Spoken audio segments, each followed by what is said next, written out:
Muito bem. Hoje nós vamos falar sobre o cultivo da tristeza e no nosso próximo encontro nós vamos falar sobre a depressão. Dividimos em dois, em decorrência da profundidade do tema, da atualidade destas questões e com a perspectiva de conseguirmos tirar um pouquinho do tempo da depressão para ainda falarmos um tantinho de suicídio, que é o pior desdobramento dos processos depressivos.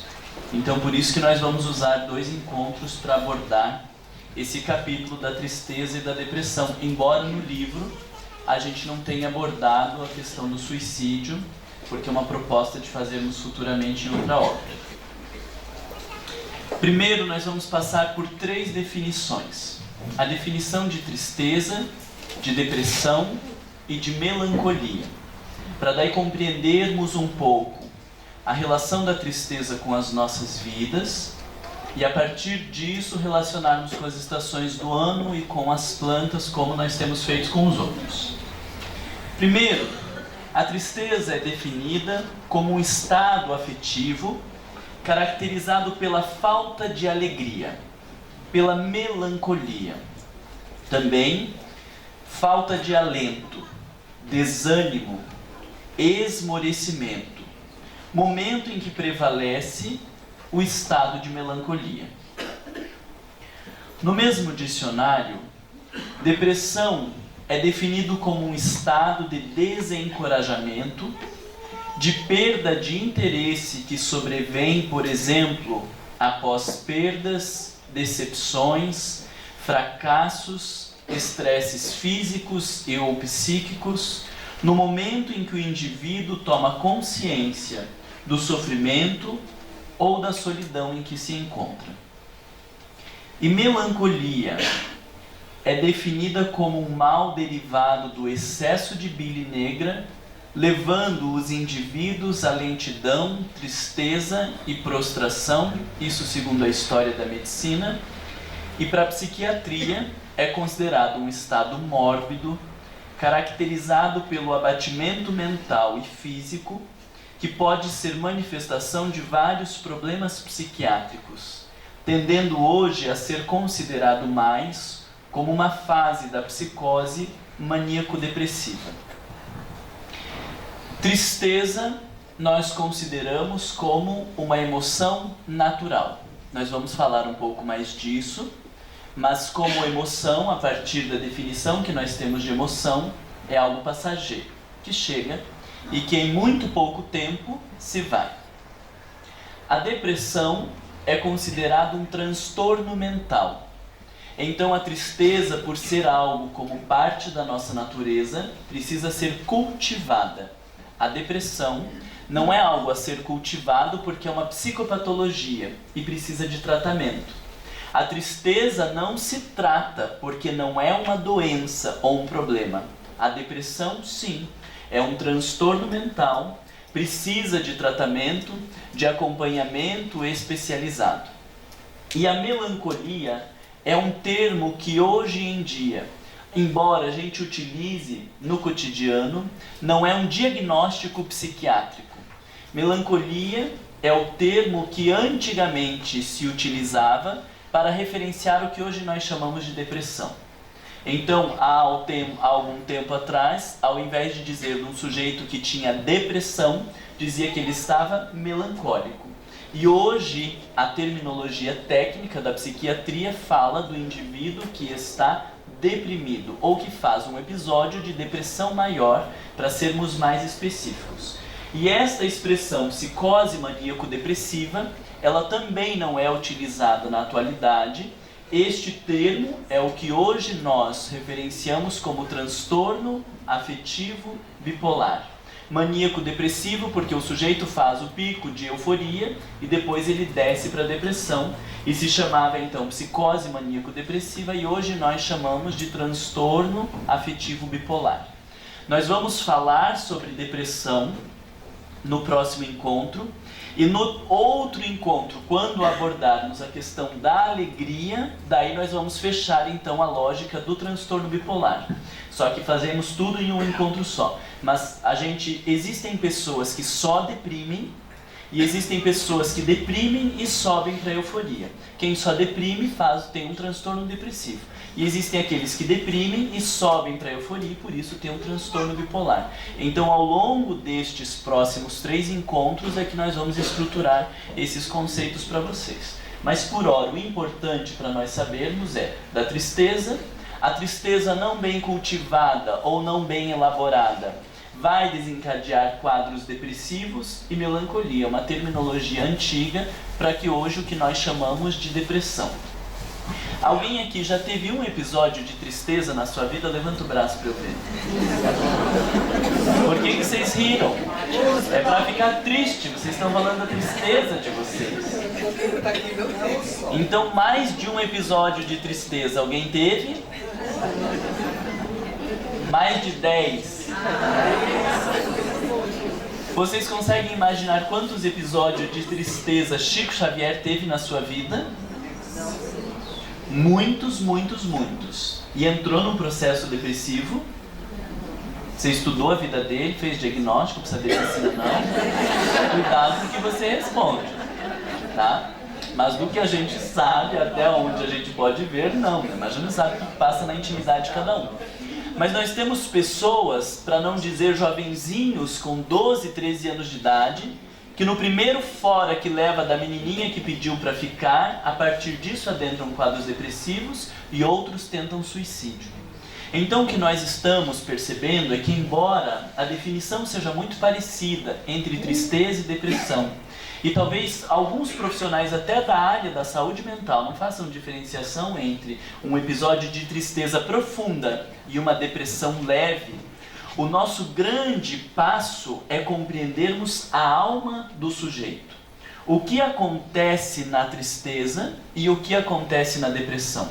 Porque talvez alguém vivendo uma tristeza profunda tenha um diagnóstico de depressão que não lhe cabe, e um indivíduo num processo depressivo leve passa por uma vida normal, não diagnosticada, sem perceber que tem um transtorno mental. Então o nosso exercício é de sair da sintomatologia, é de sair do diagnóstico do que a pessoa, se teve alteração de sono, de apetite, de não sei o que, de não sei o que, de não sei o que, somado com isso, com aquilo, pronto, tem um diagnóstico de depressão, e para todo bom diagnóstico tem uma medicação que vai resolver ou se propor a resolver esse problema, para nós entendermos o que acontece na alma do indivíduo, porque na medida que eu compreendo o que está acontecendo dentro de mim, eu consigo gerenciar melhor. E se eu não compreendo o que está acontecendo dentro de mim, eu não gerencio e vou ter problemas futuros. Ou agora, ou um pouquinho aqui à frente, ou bem mais à frente. E nós somos especialistas em postergar e lidar com os nossos problemas.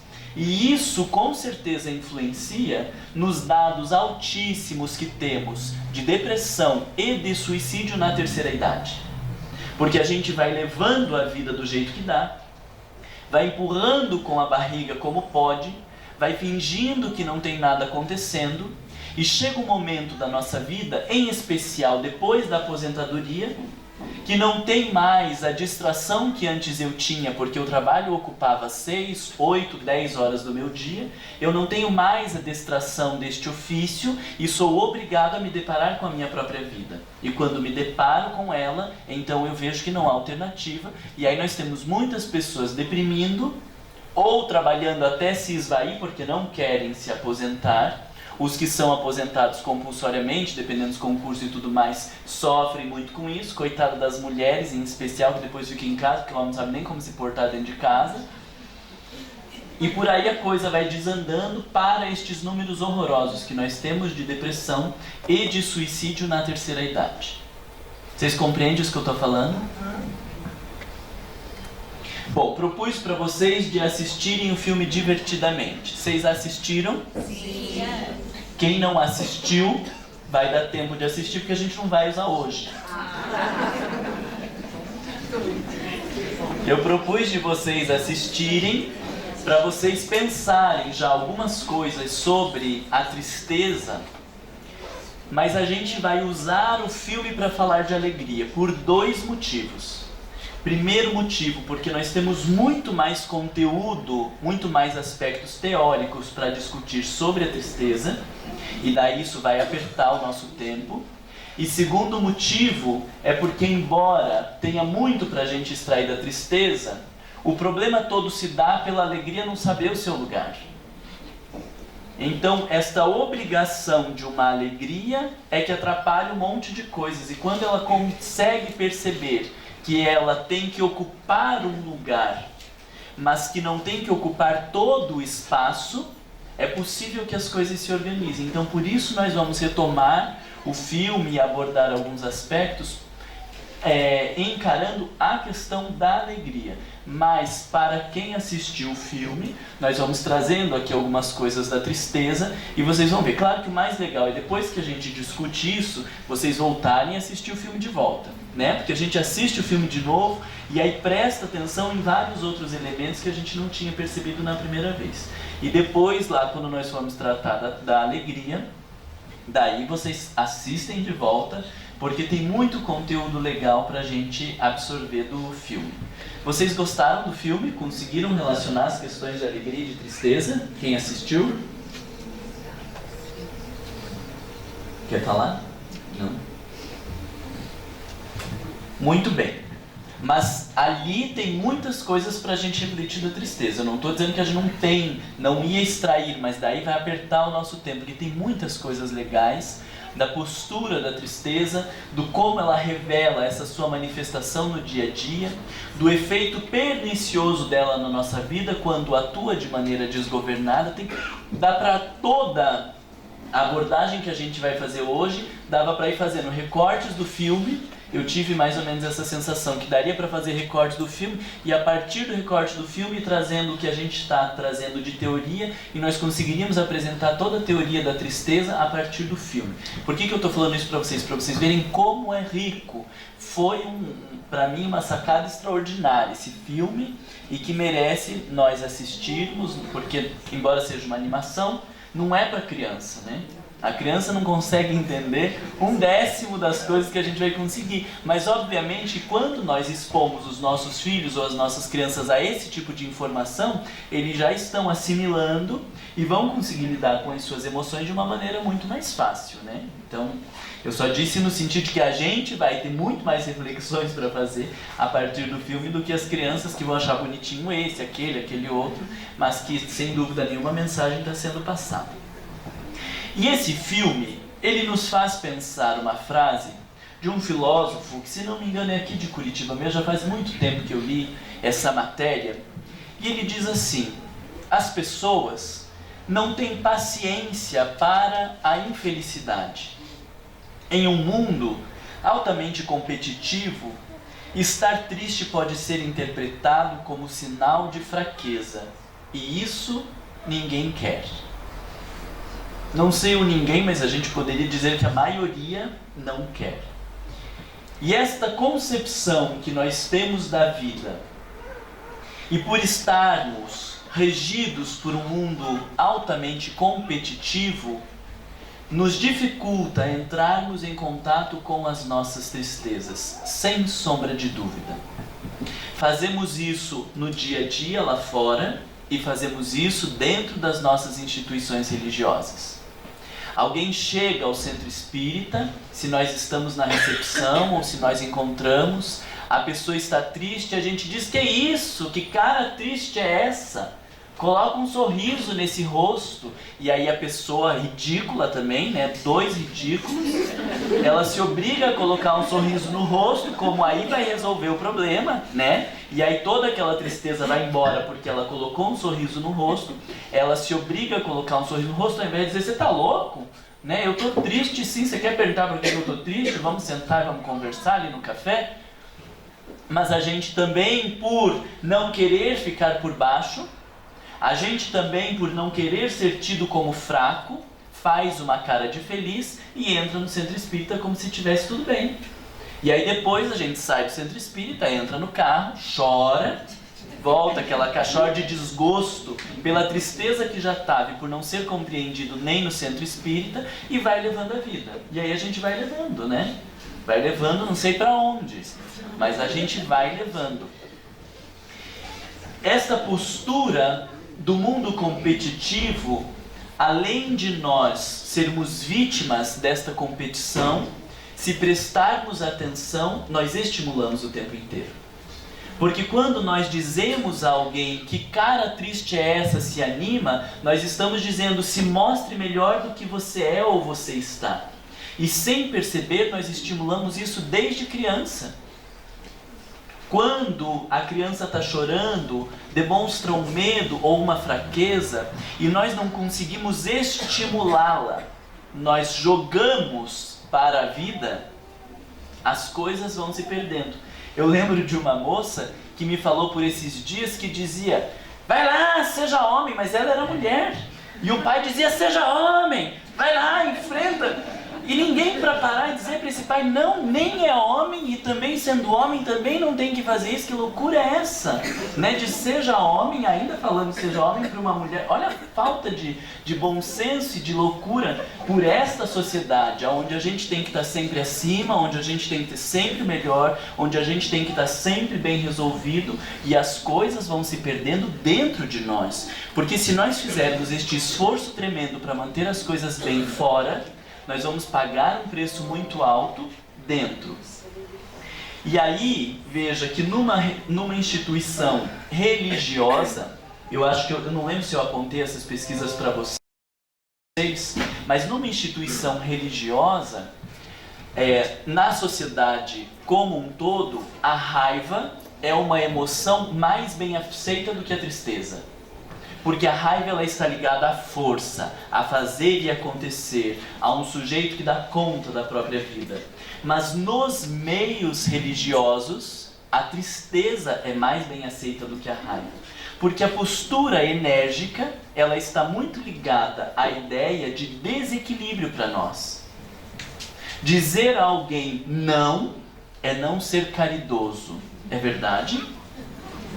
Não é verdade, mas a gente acha que dizer não a alguém, ainda mais se for dentro do centro espírita, é falta de caridade. A gente dizer chega disso, não precisa dizer como eu falo, para com essa palhaçada, eu falo para com essa palhaçada. Não precisa dizer isso, mas só de dizer chega disso, até agora deu, vamos ficar por aqui. A gente é visto como desequilibrado, e se assim fosse, Jesus teria sido o maior desequilibrado que passou pela Terra.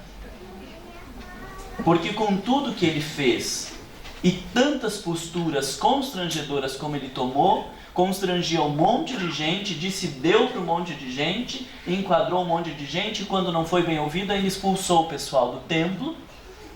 Parecia o auge do desequilíbrio. E algumas pessoas, por não compreenderem o que é uma postura enérgica, elas dizem: ah, mas não deve ter sido Jesus. Teve algum problema nos evangelhos, né? Então os espíritos são tão fraquinhos que eles não conseguiram nem organizar o que vai escrever lá no evangelho. Ou para pensarmos que o problema não é a atitude enérgica, que isso que nós abordamos quando falávamos da raiva, o problema não é a atitude enérgica, o problema é esta energia em função de um ego adoecido. E aí nós teremos problema. Mas nós confundimos então e achamos mais bonito a tristeza. Porque na nossa cabecinha ridícula existem dois lugares. O que ofende. Vocês estão querendo fingir que vocês não têm isso na cabecinha de vocês. Tem o lugar de quem ofende e o lugar de quem é ofendido. E aí que a gente não entendeu direito o evangelho, a gente aprendeu que é melhor se rebaixar, porque os que se rebaixarem serão elevados. Então é assim, agora eu sofro, porque depois vocês vão ver só. Hoje vocês me humilham, e eu vou ouvir essa humilhação e eu vou suportar, porque quando desencarnar, vocês vão ver a minha luz, e aí vão ver quem que é o melhor. Esse sujeito entendeu a mensagem do evangelho? É óbvio que não, né? Eu ouvi uma alma textualmente falando: eu quero ver no dia da desencarnação, porque o pessoal lá do centro vai poder enxergar com quem que eles estão lidando. E aí eu compreendi, de verdade, eles vão enxergar com quem eles estão lidando, né? Uma alma penada, enlouquecida, que não tem a menor noção de si mesmo. Porque ele está aguardando o dia da desencarnação para mostrar para as pessoas do centro a aura dele, maravilhosa. Né? Então, a gente não entendeu o Evangelho quando diz do se rebaixar para se elevar. Os últimos serão os primeiros. E aí a gente, não, pode deixar, pode fazer. E aí a gente não está nem aí. Para sermos tidos como primeiros por Jesus. Olha quanta humildade tem aí. Vocês estão percebendo? A humildade que toca o sujeito de assim, pode ir, porque depois Jesus vai me resgatar lá do fim da fila e vai dizer, Marlon, venha pra frente, porque você se colocou como último, agora você será o primeiro no reino do meu Pai. Tem humildade aí, gente? Vai ler de volta o Evangelho, porque você não entendeu. Vai ler Joana de Ângeles interpretando o que é o último. O último nas condições materiais, o último em relação ao desejo de poder, o último em relação ao desejo de posse. E quando conseguir ser o menor em relação à dimensão material enlouquecida, você será o maior no plano espiritual. Mas a gente inverte tudo por fora e continua sentindo as mesmas coisas. E nesse contexto dessa sociedade altamente competitiva, ser a vítima, ao invés de ser o algoz, parece que nos garante algum sinônimo de evolução. E aí a gente adora também se colocar como vítima, né? O fulano me fez isso, o Beltrano me fez aquilo, o outro me persegue, o outro tem inveja, o outro não sei o quê. Porque parece que se a gente for a vítima, se a gente estiver sofrendo, depois nós vamos ter algo em troca. Vai ter algo em troca? Vai. Você aguarda, você vai ter sim. Não é talvez aquilo que você queria, não é o que você deseja, mas que você vai ter em troca, você vai. Hoje eu tô afiado, tô isso, ó, nós estamos nos primeiros 30 minutos, vocês não sabem o que aguarda na próxima 1 hora. Brincadeira. Essa aqui é uma citação nossa. Diz que não é falta etiqueta, a pessoa que fica se citando, que não sei o quê, mas eu adoro me citar, eu sou arrogante mesmo. O estudo é do meu livro e nesse capítulo da tristeza vai ser quase tudo citação minha. Construímos uma cultura avessa à tristeza. Embora ela faça parte do rol das emoções básicas, em muitos contextos é menosprezada e rejeitada. Acontece que a tristeza é uma energia, e como energia ela se transforma numa mola propulsora para muitas realizações. E poderíamos dizer, nas condições atuais da nossa vida, que entre o medo, a tristeza e a raiva, a tristeza bem vivida é a que mais vai nos proporcionar as experiências transcendentes. Transcendente não fica lá pensando em nirvana, essas coisas. Transcendente no sentido de transcender o ego, de olhar para a vida além da dimensão puramente imediatista e material. Então, se nós conseguirmos uma capacidade de lidarmos com as nossas tristezas, nós estamos encontrando ali uma importante ferramenta para o processo da nossa evolução moral. Uma vez conversando com uma pessoa a respeito de quanto ela estava triste, ela dizia, eu nunca chorei tanto na minha vida como neste momento. E aí eu fui obrigado a dizer, e você nunca refletiu tanto e esteve tão próximo de Deus quanto você está agora, uma pessoa de centro espírita. E ela levou um choque, porque ela disse, é verdade. Então veja que este processo de viver a tristeza pode nos aproximar de Deus e nos elevar às alturas, desde que a gente saiba vivê-la. Então, nesse sentido, menosprezar ou rejeitar a tristeza na nossa vida é jogar fora uma importante ferramenta para o nosso processo de transformação moral. Não é feio ficar triste. Não precisamos ter vergonha ou esconder a nossa tristeza. Já ouvimos algumas pessoas que se afastaram do centro espírita e depois de um tempo voltaram. E aí diz, nossa, fulano, como que tá? O que que aconteceu? Eu passei um período meio triste, meio depressivo. E aí não vem no centro. Depois que melhora, volta ao centro. E eu falei, meu Deus, tem alguma coisa errada. Porque no momento de tristeza ou de depressão, era o momento onde mais deveria estar no centro, se sentindo acolhido, valorizado pelas pessoas, próximo, com suporte para lidar com a sua vida. E depois, se a coisa estiver bem, venha ao centro se quiser, venha por gratidão, venha porque faz parte do seu processo evolutivo, mas não porque você precisa. Mas no momento que estava triste e deprimido, era o momento que mais precisava. E aí eu vejo como estes nossos valores estão invertidos. Porque o centro espírita, ele não serve para nós no sentido de sãos, primeiro porque a gente não é, né? Mas digo, quando está menos desequilibrado ou quando está mais desequilibrado, ele serve para os piores momentos da nossa vida. Mas para uma pessoa pensar que ela se afasta do centro quando ela está no pior momento da sua vida, é porque estamos ainda nessa cultura competitiva, de aparências, de não mostrar as nossas fraquezas, de achar que nós precisamos rejeitar as nossas tristezas, e quando eu estiver bem, eu procuro novamente.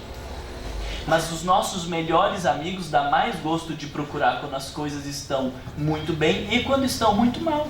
Porque são as pessoas que melhor vão nos compreender, que mais vão poder nos ajudar, e a gente não tem feito isso dentro do centro espírita. E digo não temos feito isso porque não temos capacidade de entrar em contato e de suportar as nossas próprias tristezas. E como eu não consigo suportar a minha tristeza, eu não consigo suportar a tristeza do outro.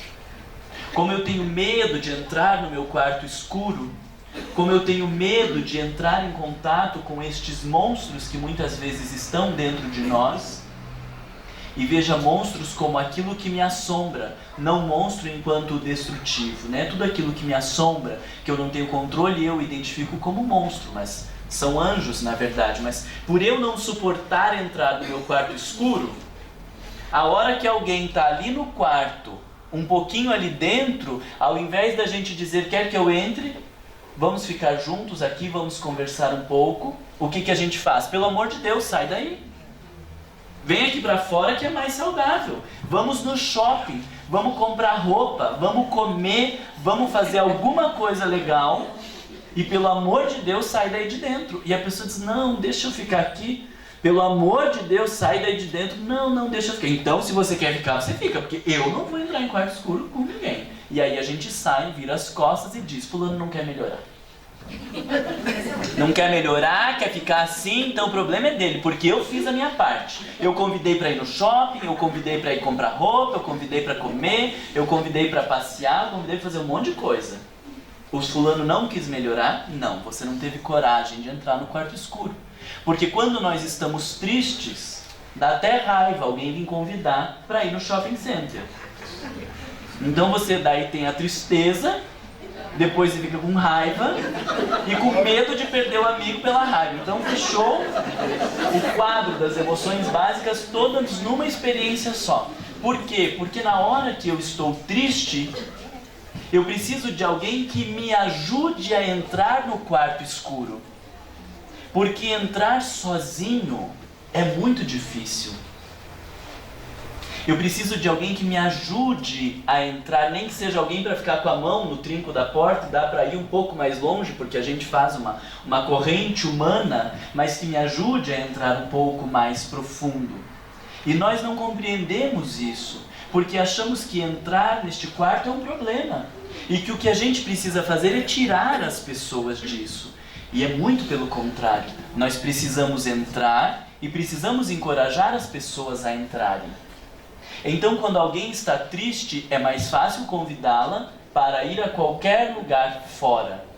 Difícil é sentar do lado desta pessoa e dizer, você quer conversar sobre essa tua tristeza? Não é para qualquer um. Até porque quando a pessoa disser, eu quero, é porque na verdade... eu tive um problema no meu casamento. Ai, nem fala de problema no casamento. E aí eu já vou começar a falar do problema do meu casamento. Se eu não tiver um casamento para falar, eu vou falar do casamento da minha cunhada, do meu irmão, do não sei quem, do não sei quem. E aí já entramos ali naquele casamento, porque a gente não consegue entrar com as pessoas no quarto delas. ouvir atentamente e suportar este estado de tristeza, do drama do casamento, sem fazer julgamentos, bom, você também não é boa coisa, né? A gente sabe que o teu marido não é boa coisa, mas você também não, e aí a gente não consegue entrar.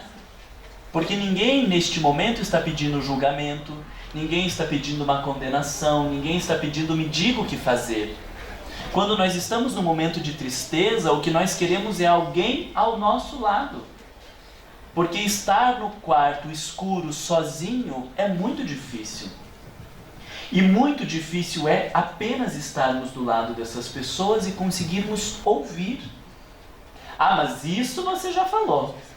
Mas quando a gente está triste, a gente quer falar uma vez, 2 vezes, 3 vezes, 5 vezes.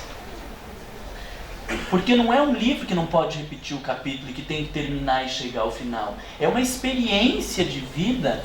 E cada vez que eu falo, eu estou olhando por um ângulo diferente, eu consigo elaborar um pouco melhor aquela experiência. Quando eu estou falando para alguém, eu estou me ouvindo, e este me ouvir me faz refletir coisas que eu não tinha refletido no primeiro momento. Às vezes a pessoa nos apresenta uma contradição naquilo que a gente está falando, e a gente pensa um pouco mais profundo.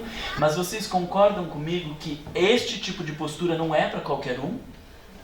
E por isso, os consultórios estão cheios de pacientes. Talvez muitos pacientes que estão no consultório não precisariam fazer psicoterapia, no sentido dos problemas que vivem, para elaborar suas perdas, suas dores, se tivessem bons amigos, bons familiares e boas relações. É claro que o consultório se torna inevitável num processo de autodescobrimento, porque há uma técnica para isso. Mas digo de todas as pessoas que procuram para lidar com uma perda, com uma frustração, com um drama, com uma dor, que é uma demanda muito grande de pessoas que procuram a psicoterapia na hora que essa coisa acontece, e se tivessem relações profundas e verdadeiras, não precisariam de um psicólogo. Porque existe um processo de luto saudável, de amadurecimento, e o que a pessoa precisa não é de orientação, ela precisa de alguém que esteja ao seu lado naquele percurso. Não precisa de formação em psicologia para isso. Para muitos outros temas sim, mas para sobreviver ao luto, a maioria não precisa de formação em psicologia. Precisa de uma postura humanizada, de respeito, de compreensão, de tolerância, de amorosidade. E isso nós não sabemos oferecer. E por isso os números vão crescendo cada vez mais nos processos depressivos. Concordam ou discordam disso que eu falo? Agora é a hora. Se tiver alguém que discorda também, o problema é seu, porque eu que estou com o microfone. Fiz essa brincadeirinha só para dar uma aliviada, porque estava pesando o ambiente, né? Joana de Ângeles, e aí é interessante nós pensarmos nessa questão da tristeza, mas poderia ser a fala só de um psicólogo, poderia ser a fala de um psiquiatra, poderia ser a fala de uma pessoa sem noção. Mas vocês já sabem de quem é Joana de Ângeles e da importância ou da relevância que são as colocações desse espírito para nós, em decorrência do nível evolutivo que ela tem, né? Eu digo que destes espíritos que nós temos contato e acesso, Joana de Ângeles hoje nos parece o espírito mais elevado. Não sei se vocês leram lá, Manuel Flamengo de Miranda, no livro Perturbações Espirituais, que o grande trabalho é realizado sob a tutela dela, e Bezerra de Menezes, que é um espírito que nós o consideramos tanto, dizendo da honra de trabalhar na equipe dela. Eu falei, meu Deus do céu, né? Quando a gente acha que a mulher já chegou lá, não, é muito mais, a ponto de Bezerra de Menezes, que é uma das grandes figuras que atua no movimento espírita no Brasil e no mundo, referenciar a ela como uma honra de poder trabalhar na equipe dela. Eu falei, gente do céu, a mulher é porreta, né? Então a gente deve ler, reler muito mais, né? Eu tenho feito isso com os meus livros da série psicológica, de reler, e vai achando um monte de outras coisas que não tinha visto, vai percebendo um monte de conteúdos que você pode até pegar ideia por cima, mas se você reler 3 vezes o mesmo capítulo, você vai encontrar 3 coisas muito diferentes e que acrescentem a vida, né? E é ela, então, quem diz que a natureza, que a tristeza é um fenômeno natural, que ocorre com todas as pessoas, mesmo aquelas que vivenciam os mais extraordinários momentos de alegria. Então nos dá segurança, porque o Marlon, se o Marlon for uma pessoa triste, ele vai incentivar todo mundo a ser triste, porque é o perfil, porque quer se justificar. Mas quando Joana de Ângeles nos diz que é um fenômeno natural, que ocorre com todas as pessoas, parece que a gente vai se sentindo autorizado a viver a tristeza como parte da nossa natureza. Mesmo as pessoas que vivam os mais extraordinários momentos de alegria. Diga-se de passagem, isso está na questão da saúde humana. Nós temos uma estrutura bipolar. O que quer dizer? Nós alternamos entre momentos de alegria e momentos de tristeza. Essa é a estrutura da nossa personalidade bipolar, alternando entre alegrias e tristezas.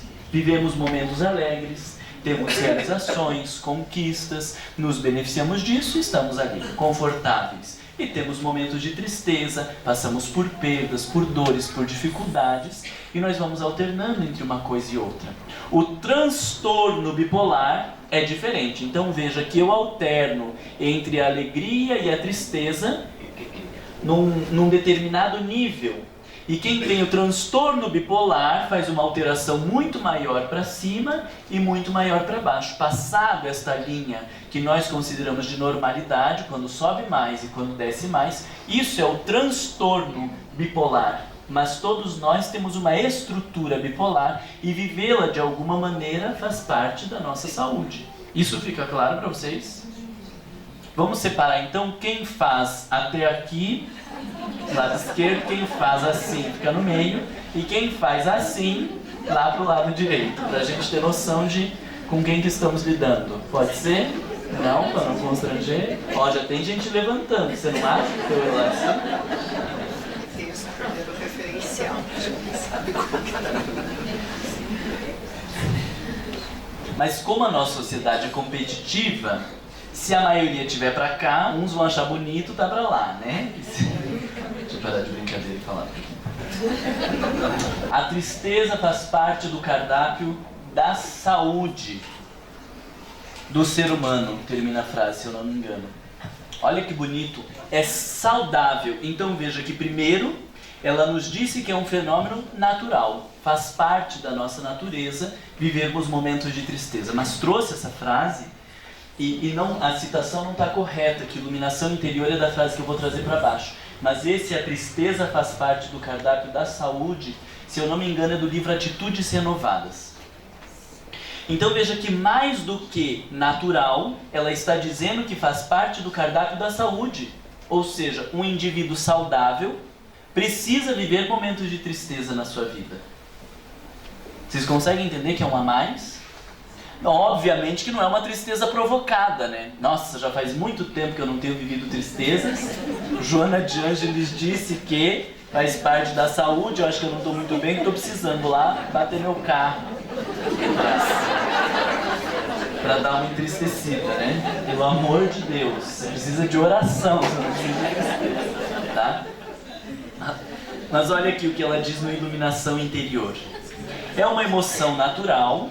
O Iluminação Interior, ele é um livro bem mais antigo do que o Atitudes Renovadas, tá? É uma emoção natural em face dos problemas e dificuldades que se apresentam na existência de todas as pessoas. Deixa eu antes falar então. No Iluminação Interior, ele é um livro mais difícil de encontrar, mas ele tem um capítulo muito bom sobre tristeza e depressão. Ela faz mais uma introdução sobre a tristeza e se detém na depressão. Então ele é um capítulo muito bom para a gente ler. E no Atitudes Renovadas existe também um capítulo sobre tristeza e depressão que recomendo a todos de lerem. Nesses dois livros nós temos ali os principais referenciais na diferenciação entre tristeza e depressão. E além destes dois, para estudar um pouco mais sobre depressão, se vocês quiserem, para se antecipar ao que a gente vai discutir mais à frente, no livro Entrega-te a Deus, Entrega-te a Deus, aquele azul com uma capa assim, No livro Entrega-te a Deus tem 2 ou 3 capítulos sobre depressão. Não tenho certeza se são 2 ou se são 3 capítulos sobre depressão, que são muito importantes e que vale a pena vocês lerem. Então, voltando aqui no Iluminação Interior, ela diz que é uma emoção natural natural em face dos problemas. Se eu não tiver problemas e dificuldades na minha vida e me mantenho triste, então isso não é natural. É natural em face dos problemas. Quando eu olho para a minha vida, não vejo problemas, não passei por confrontos, por desencantos e por dores e me mantenho triste, então nós estamos falando de um outro problema.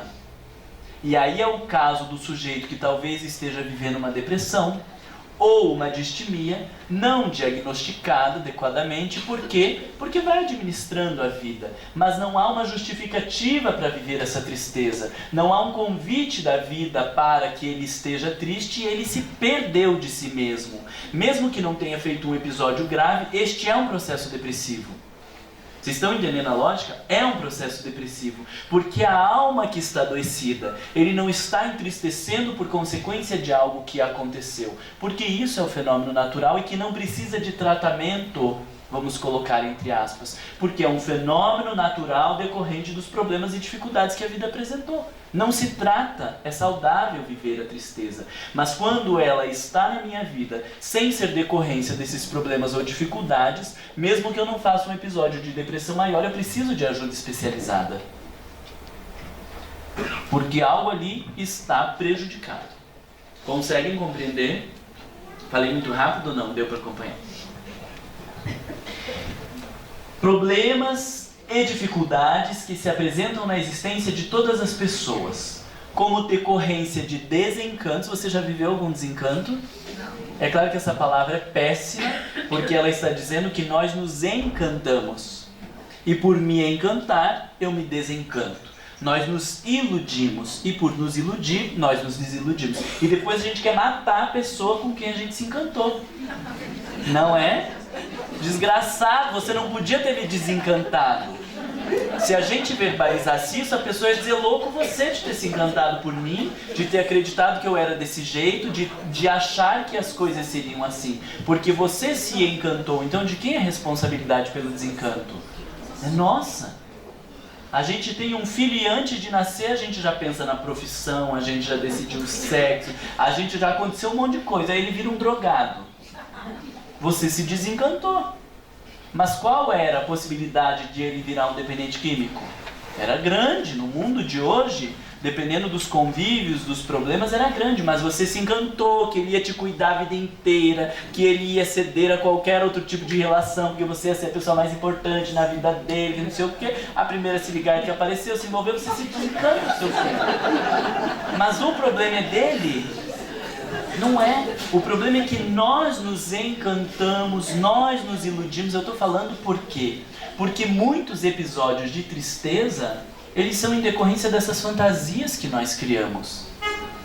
Pensa na lógica da eternidade.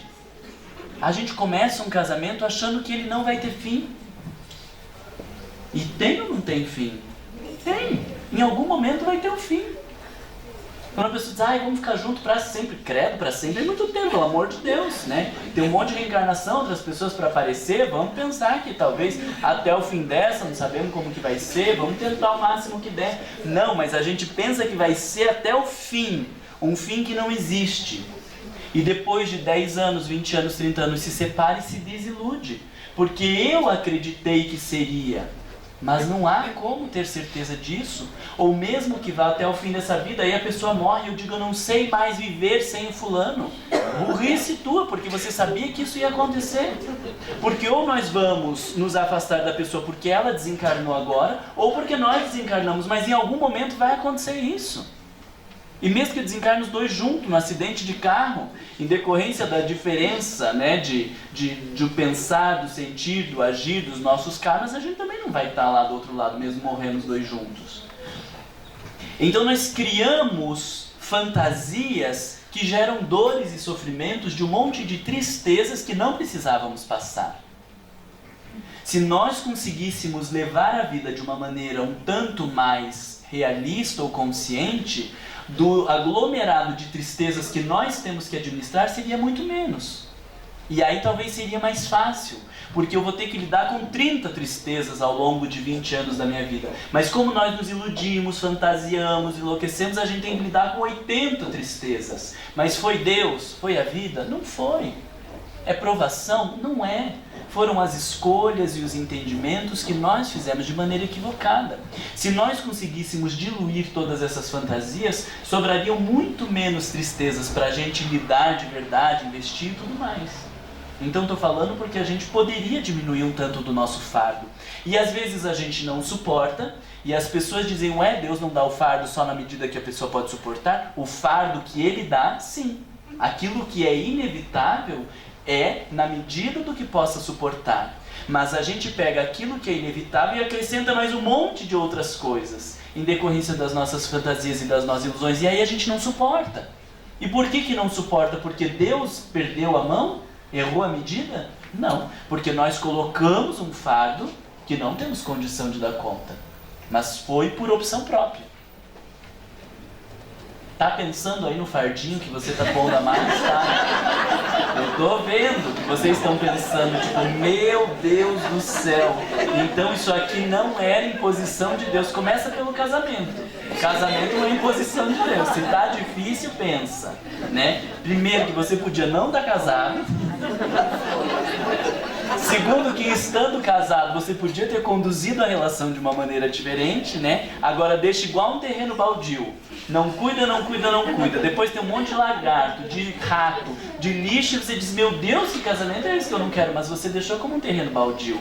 Você não cuidou. Se cuidasse dia após dia como um jardim florido, ia passar 30 anos e ia ser muito legal. Porque 30 anos de um jardim bem cuidado é uma coisa espetacular. Quanto que dá para investir num jardim ao longo de 30 anos? Quantas fontezinhas, quantas coisas maravilhosas dá para fazer? Que não dá para fazer em 2, em 5 ou em 10 anos. Mas se você deixar abandonado como um terreno baldio, também ninguém consegue imaginar como que vai entrar lá depois. Este terreno baldio que você tem que se deparar na sua vida, depois de 25 anos de casamento, é um fardo que Deus está te impondo? Não é. Foram das escolhas mal feitas, das fantasias, das ilusões, da postura inadequada que nós tivemos na vida. Depois você olha o teu casamento de 25 anos, morrendo de desgosto, tristeza, sai daqui se sentindo a pior pessoa do mundo, mas a responsabilidade é de quem? É sua, e também não vai ficar com raiva de mim, porque fui eu que falei. Tá?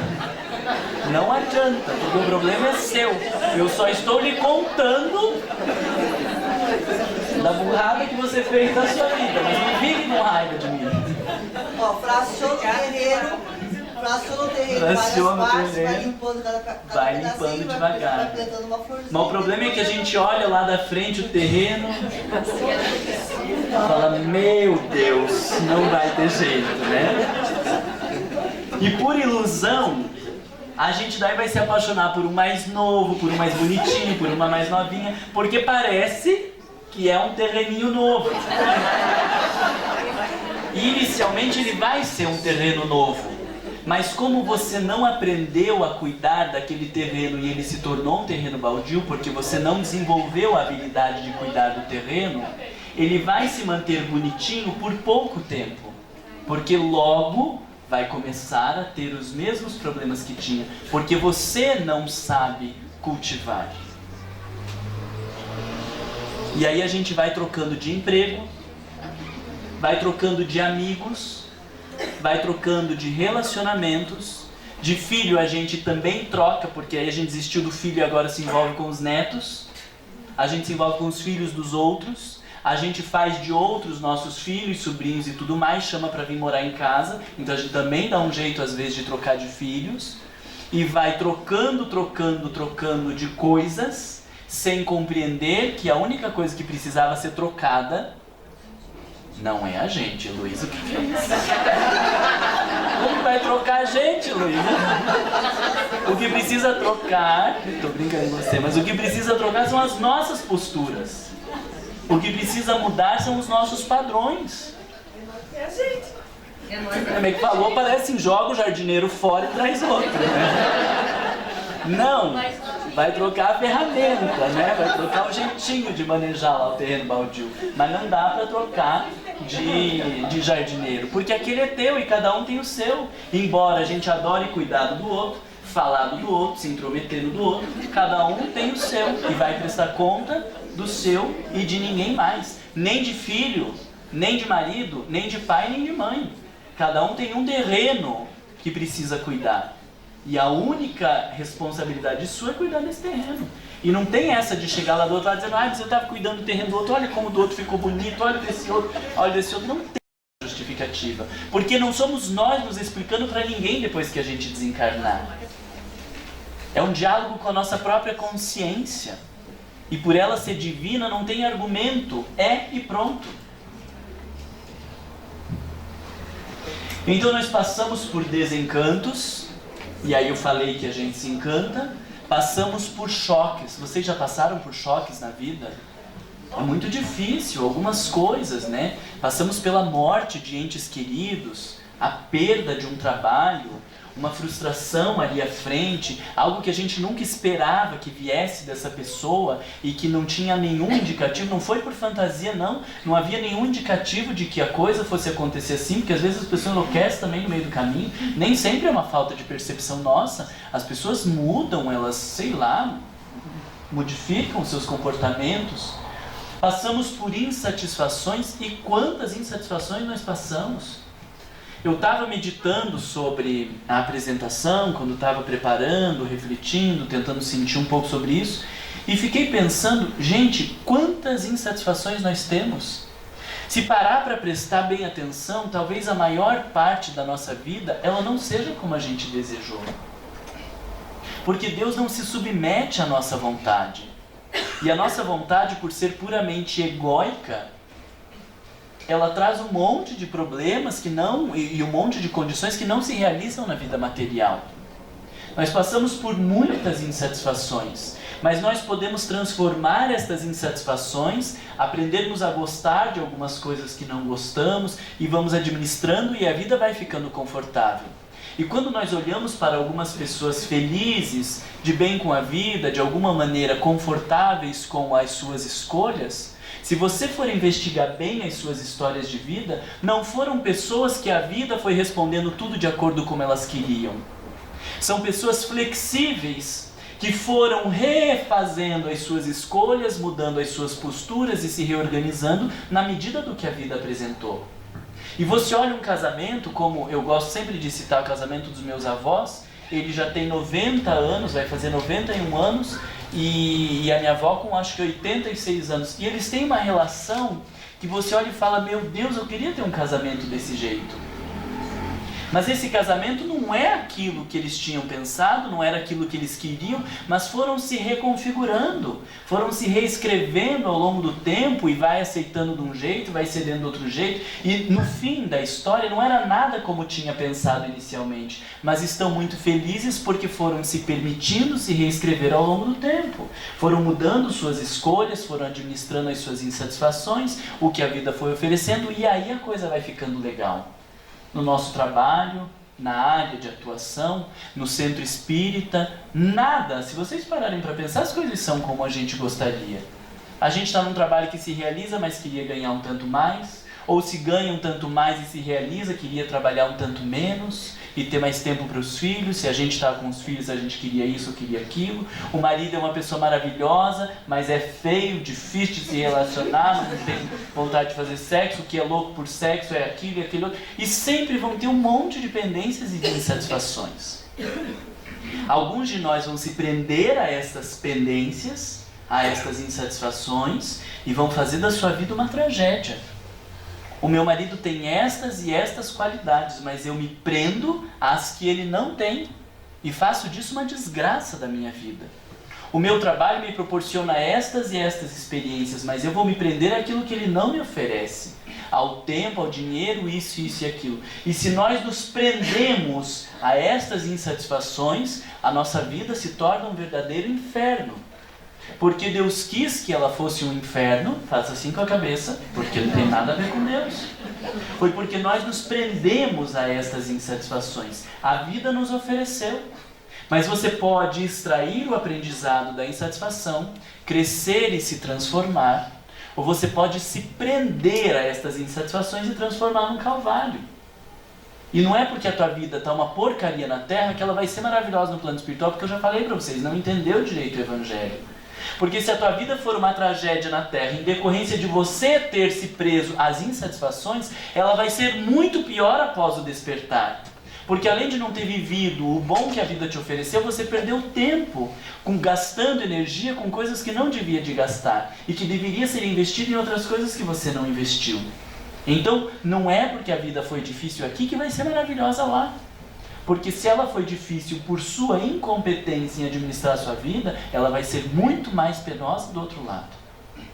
E não é ruindade da minha parte.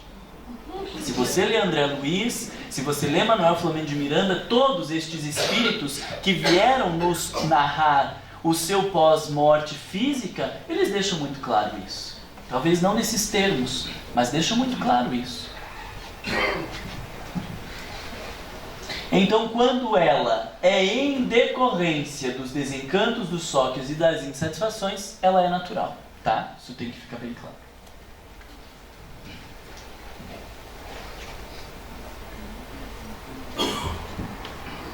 Vivenciar um episódio de tristeza, muitas vezes é como sentir uma escavadeira esburacando-nos a alma. Eu gosto de fazer essa analogia com esta escavadeira, porque qualquer um que já viveu uma tristeza um pouco maior sentiu esta sensação. Parece que falta alguma coisa aqui dentro da gente, como se tivesse arrancado um pedaço de nós. E a gente diz que sente um vazio. Parece que ele é físico muitas vezes. Ou alguém enfiou a mão aqui dentro e está apertando o coração da gente. A gente nem sabe como que é isso, mas dá esta sensação como se estivesse faltando algo. Então imagine como se a vida fizesse este escavar e tira o nosso próprio chão. Às vezes a gente até usa essa expressão, perdi o meu chão. Então a gente perde o chão porque ela nos tira o chão e a gente cai dentro de um buraco. Quais alternativas nós temos frente a esta queda dentro de um buraco? Ficar lá no buraco. Porque pensa que pode ser bem gostoso ficar lá, não pode? Porque assim, tô lá, mas aqui não corre o risco da escavadeira me pegar de volta. Então ele está ruim, porque o buraco é frio, o buraco é úmido, mas pelo menos dá uma sensação de segurança. Isso é um quadro depressivo. Está ruim assim, mas eu não vou me arriscar de sair daqui e passar por outra desta. Isso é um quadro depressivo, tá? Então, ficar lá dentro é uma alternativa. Tem um serelepes, extrovertido e cheio de energia, que caiu, já dá um pulinho para fora, correndo. Conhecem pessoas assim? E outra alternativa que nós temos é cair dentro do buraco e ter uma noção de onde nós estamos. E eu vou me situar neste buraco, se ele é pequeno, se ele é grande, o nível de profundidade, porque como é um buraco na minha alma, ele vai precisar ser preenchido. E eu só vou conseguir preenchê-lo quando eu entender este funcionamento, quando eu souber o tamanho, a profundidade. Então eu tenho condição de sair deste buraco e começar a trabalhar para preenchê-lo. O problema é que preencher um buraco, vocês vão de convir comigo, não é fácil, né? Ainda mais se for um buraco do nosso tamanho. Quanto de terra que vai ter? Aí, você passou na frente da Havan. E a Havan fez uma promoção de tapetes lindíssimos. E parcela em 10 vezes. Você não vai ter grandes esforços. Não precisa do crédito no cartão, eles fazem no boleto, o crediário que dizia antigamente, né? Então você não precisa de nada, pode estar com o nome no CEPROC, no Serasa, sempre tem um jeito de encontrar um tapete. E aí, ao invés de pensar no trabalho enorme que a gente vai ter para preencher aquele buraco, e o tapete que você chega lá, só dá teu nome, compra o tapete e pode voltar com ele para casa para pôr lá, qual que a gente opta? Vocês ainda não têm nem vergonha na cara. É verdade. A gente opta pelo tapete. E olha que coisa extraordinária, porque se aqui for a minha casa mental e eu colocar um tapete aqui, além de vocês não verem o buraco, vocês ainda chegam e me elogiam. Marlon, que coisa mais linda esse tapete. E eu digo, comprei. Maravilhoso esse tapete. Eu sei que ele está ali tentando tapar um buraco. Às vezes eu até esqueço que ele está ali tapando um buraco. Mas além de não preencher o buraco, a gente ainda é elogiado. Então somos nós, a vida está uma desgraça, e você foi para Porto Seguro, com o dinheiro que você não tinha, e lá de Porto Seguro você tira uma foto e posta no Facebook. Isso é um tapete.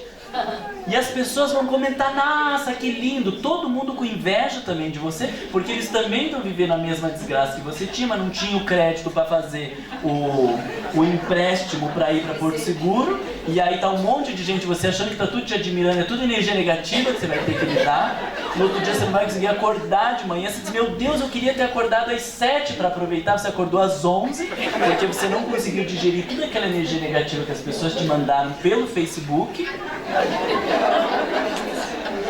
E aí vai ter que lidar com tudo isso, e as pessoas vão dizer que lindo que é a vida do Marlon. E elas vão elogiar, elas vão falar um monte de coisas, como alguém que entra na casa e fala que lindo esse tapete. Mas você, quando estiver no avião voltando para casa, você vai lembrar do buraco. E aí, como uma pessoa translocada, que nós temos agido dessa maneira, você pode, na volta já, começar a programar a próxima viagem. E a gente faz isso. Porque assim que terminar de pagar aquela parcela, eu vou fazer a próxima viagem. E você já começa a fazer o roteiro. Porque daí você continua esquecendo do teu buraco, porque toda a tua atenção está na próxima viagem. E daí vai desaparecer o buraco de dentro de você? Não vai. Ele vai estar lá. E por não ter conseguido preencher, e pelos eventos da vida se tornarem inexoráveis, vão surgir outros buracos. E vai chegar uma hora que a gente vai ter tanto tapete, que a gente não vai mais conseguir transitar pela vida. Qual é este quadro? Não é do depressivo. O depressivo é quando surge o buraco, ele cai lá dentro e permanece lá dentro. Isso é depressão. Mas chega uma hora que fizemos tantos buracos que eu não consigo mais ir para lá, não consigo ir para cá, não consigo ir para lugar nenhum, porque eu sei que qualquer passo que eu der, eu vou cair. Este será o sujeito distímico. Distímico. O diagnóstico é de distimia, que é vamos dizer assim, um tipo de depressão, um transtorno de humor específico, onde o sujeito ele não faz o episódio depressivo, ele desce um pouquinho. Então o episódio depressivo seria isso aqui e ele sai. O distímico ele vai descer um pouquinho, mas ele permanece. E então, quando o dia está um sol maravilhoso, eu digo, nossa, que sol, hein? Meu Deus do céu, e esse povo lá no parque, correndo. No dia que chover, meu Deus, mas também não precisava chover tanto, né? Porque quem que aguenta essa alteração de clima? E aí quando está um silêncio no prédio, você vai dizer, gente, eu estou sozinho nesse prédio, acho que eu sou a única pessoa que está em casa. Um silêncio absoluto. Mas no dia que tiver a festa no vizinho, bom, mas também não precisava de festa, né? Porque também nem o silêncio e nem a festa, porque nada estará bom. Naquele dia, o problema é porque o meu chefe é um grosseiro. Mas quando eu mudo de emprego e daí o chefe é um banana, aí o problema é porque é um banana. E depois quando tiver uma postura mais ou menos, mas daí o salário é pequeno. E sempre eu vou encontrar um motivo para justificar a desgraça da minha vida. Este é o sujeito que não consegue mais transitar pela vida e fazer buscas verdadeiras, porque ele está cheio de buracos, cheio de escavações e não há alternativas dentro dele para caminhar em direção à felicidade. E embora não tenhamos o diagnóstico de distimia correndo solto pelo mundo, porque transtorno bipolar, um monte de gente tem diagnóstico, mas de distimia muito poucos. Mas se for olhar bem pertinho da distimia, nós temos muitas pessoas, depois de 50 anos, com quadro de distimia. Não fizeram episódios depressivos graves, porque a vida não pegou tão pesado.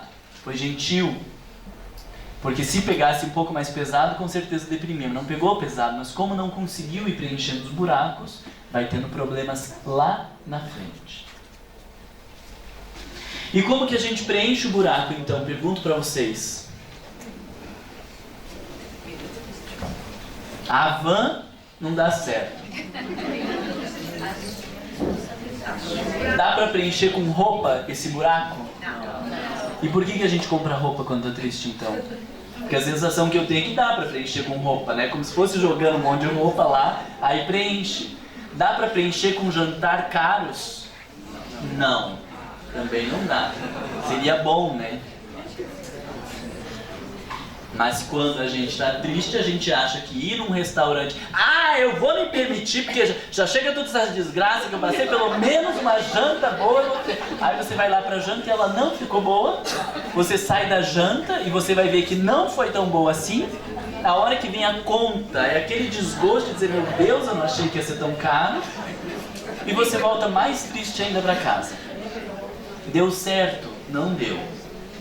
A roupa maravilhosa que você compra, ela vai ser maravilhosa até o primeiro dia que você usar. Depois do primeiro dia que você usar, as pessoas também não vão elogiar porque é maravilhosa, porque parece que dá conta da tua tristeza, mas nem é tão maravilhosa assim. E aí você volta para casa e precisa comprar outra.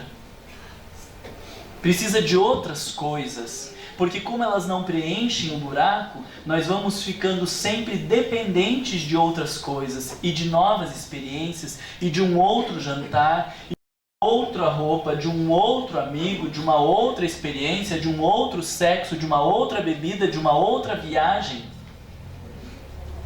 Adoecidos, porque o mundo lá fora não tem material para preencher os buracos que são da alma. Se eles são buracos da nossa alma, a terra que vai preencher estes buracos tem que vir da nossa alma. E somente isso vai nos preencher. Eu vou explicar depois da terra que a gente extrai, depois dessa frase do Daniel Goleman. Daniel Goleman, no Inteligência Emocional, acho que eu já falei para vocês, ele não é espírita, mas é considerado o mais importante psicólogo que trouxe para nós a teoria das emoções, trouxe para o cotidiano. E ele nos dirá, uma das principais funções da tristeza é a de proporcionar um ajustamento a uma grande perda, como a morte de alguém ou uma decepção significativa. Nós podemos olhar o ajustamento pela esfera interna e pela esfera externa. Por exemplo, vamos já para a tragédia, perdi um filho. A perda de um filho, segundo o que os pais e mães descrevem, é a maior perda de um ser humano. A mais dolorosa. Né? Dependendo do filho também, né? Mas para a maioria dos filhos, é a maior perda que a gente sente, a mais dolorosa. A minha vida, agora, sem esse filho, precisa ser reajustada. Porque antes eu dedicava um tempo a este filho, uma energia, um dinheiro, eu me movia tendo-o em função. Na minha vida, ela era em função de algum momento, um dinheiro, um tempo, um espaço da minha vida era em função daquele filho. E agora ele não está mais. E eu preciso reorganizar a minha vida. Se é o marido que morre e não deixou pensão, vai ter que ter um outro reajustamento muito maior. Porque antes vinha todo o dinheiro dele. Se morresse e ficasse aposentadoria integral, ia ser mais fácil reajustar-se financeiramente. É ou não é verdade? É. E tem pessoas que depois lá de 40 anos e 50 anos vão ter que se reorganizar porque os maridos ou as mulheres não pensaram nesse elemento. Não acho que a gente tem que passar a vida inteira pensando nisso, mas dar uma cuidadinha é sempre bom. E aí agora quem me sustentava era o meu marido ou a minha esposa. E o que eu vou fazer daqui pra frente? Eu dividia o tempo porque eu levava na escola e ele ia buscar os filhos na escola. A gente dividia as despesas. A gente tinha isso ou aquilo. E precisa reajustar a vida externamente. Vocês estão entendendo o que eu estou falando? precisa reajustar a vida externamente. Não há como continuar, não há não. Tem pessoas que conseguem, enlouquecidas, fingir que nada aconteceu. Né? Já relatei um caso para vocês de uma mulher que continuou usando a aliança do marido, que continuou falando como se ele estivesse na cozinha quando ela chegava na sala, que quando ela estava no banheiro ela falava como se ele estivesse dentro do box tomando banho, fingindo que nada aconteceu ao longo de muitos anos. Isso deve ter um investimento energético enorme, um desgaste imenso e muito sofrimento para aquela alma. Então tem gente que vai tentar, mas a gente precisa fazer um ajustamento a estas perdas. Esse ajustamento externo, ele tem que acontecer. Mas também e principalmente o ajustamento interno. Eu preciso reorganizar a minha vida emocional depois de perder aquele emprego. Depois de não ter mais aquele ente querido. Depois de ter que mudar de cidade por conta do meu trabalho. Depois de ter passado pelo desencanto naquela amizade, não ter mais aquele convívio. É preciso fazer um reajustamento interno. E reajustamento interno pode ser simplesmente administrar e bola para frente. Por exemplo, meu marido me traiu com a minha melhor amiga. Nunca mais acredito em homem. Ou minha mulher me traiu com o meu chefe. Não presta, porque ela só se preocupa com dinheiro. Isso é uma forma de reajustamento? É. Pior é que é. É o jeito que eu dei para reorganizar minha vida. A partir de agora eu não vou acreditar mais em homem nenhum. Ou não vou acreditar mais em mulher nenhuma. Ou não vou acreditar mais na possibilidade de um bom convívio com pessoas, porque todas elas nos traem. É uma forma de reajustamento. Só que um reajustamento adoecido. Eu reajustei minha vida dizendo, a partir de agora eu vou viver sozinho. Então veja, eu fiz um reajustamento. Mas um reajustamento que me ajuda ou me atrapalha? Não sei, né? Às vezes... Dependente com quem que é a convivência ali, né? Mas em geral, é um reajustamento que vai me atrapalhar. Eu desacreditar do ser humano, eu acreditar que as amizades, nenhuma amizade é verdadeira, que nenhum homem presta, que nenhum filho, né, pode cuidar do seu pai de maneira decente ou da sua mãe, são loucuras que a gente criou. O grande desafio é conseguir fazer um reajustamento saudável. O reajustamento saudável, ele passa sempre e em especial por uma pergunta. O que Deus quer me ensinar com isso? O reajustamento saudável passa por uma pergunta. Quando vem uma conclusão, é bem possível que seja um reajustamento adoecido. Por exemplo, como eu dizia, perdi um filho, e aí eu digo, nunca devia de ter tido filho. Porque se a gente tem para Deus tirar, é melhor nem ter. Veio uma conclusão. Essa conclusão é adoecida. É o ego que não conseguiu administrar. Não posso mais acreditar em homem nenhum. Nunca mais vou me dedicar a um trabalho como eu me dediquei, porque todo patrão é ingrato e está preocupado só consigo próprio. Estas conclusões, elas não nos ajudam a caminhar. Em geral, elas fazem com que a gente se feche. O nosso exercício é de abrir-se a uma pergunta. O que Deus quer me ensinar?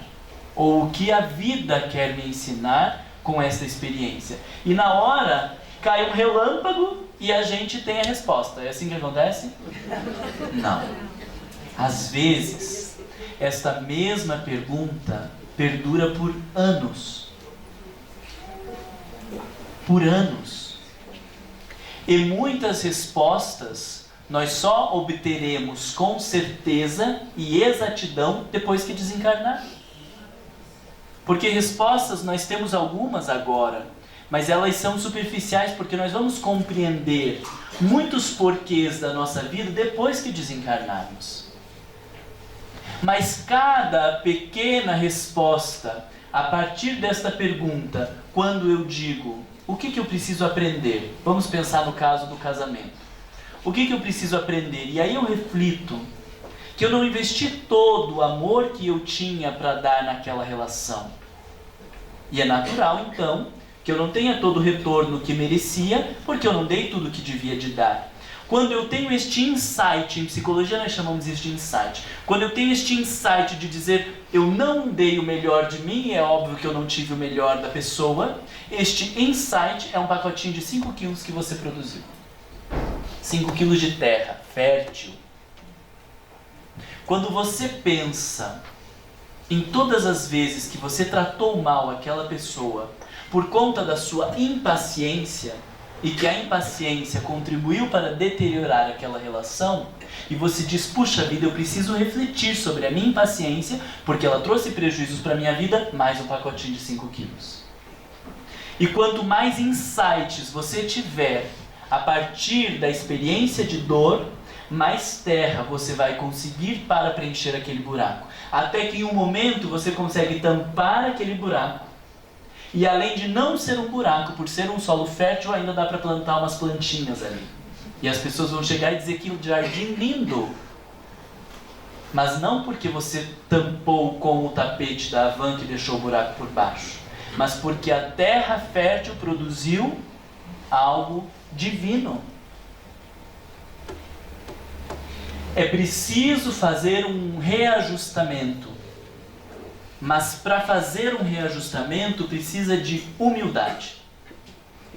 Porque quando eu acho que eu sei, que eu sou, que eu estou correto, que a vida tem que ser do meu jeito, todos os conflitos que ela me apresentar, eu vou dizer que a culpa é de Deus, de alguém, que isso, que aquilo. Porque eu não verifico o que eu preciso mudar ou aprender.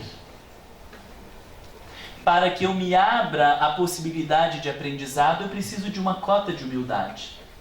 Porque eu vou me voltar a Deus como aquele que não sabe, que não aprendeu ainda, que não tem domínio da vida e vai se voltar a Deus dizendo, Senhor, o que eu preciso aprender com essa experiência? E aí a gente pode ouvir uma resposta. Mas quando eu digo, Deus quer me ferrar mesmo, hein? Ele está vendo até onde que eu aguento? E olha que a gente deturpa até a lógica de Deus. Deus não é pai, é padrasto. É bem assim.